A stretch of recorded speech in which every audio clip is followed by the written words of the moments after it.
Lokesh jungle రాజుగా మారిందని YCP అధినేత మాజీ సీఎం వైఎస్ జగన్ ధ్వజమెత్తారు. ఇవాళ భీమవరంలో పార్టీ నేతలతో కలిసి సమావేశంలో పాల్గొన్నారు. ఈ సందర్భంగా ఆయన మాట్లాడుతూ కూటమి ప్రభుత్వ మద్యం పాలసీలో పెద్ద ఎత్తున అవినీతి జరుగుతోందని అన్నారు.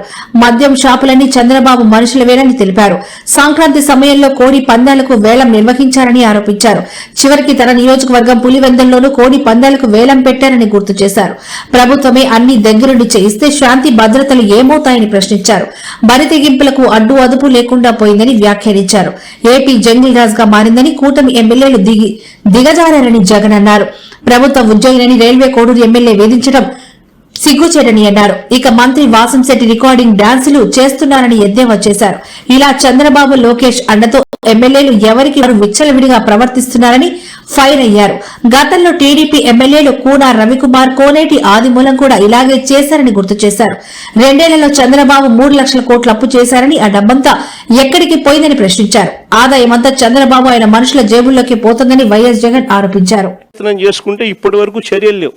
ఈ రేపు చేసి హెరాస్ చేసి స్వయంగా ఆ అమ్మాయి తనకు జరిగిన అన్యాయాన్ని కూడా ఏకంగా సాక్ష్యాలు ఆధారాలతో సహా బయట పెట్టింది.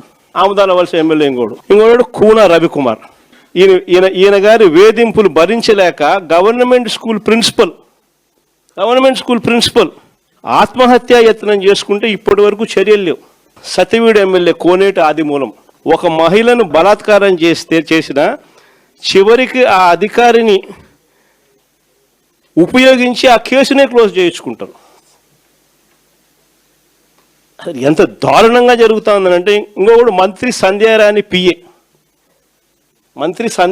పిఏ ఇంకొకడు తనను లైంగికంగా వేధిస్తున్నాడని మరొక ప్రభుత్వ ఉద్యోగి అయిన మహిళ ఫిర్యాదు చేస్తే అతన్ని వదిలేసి ఫిర్యాదు చేసిన ఆయమను జైల్లో పెడతారు.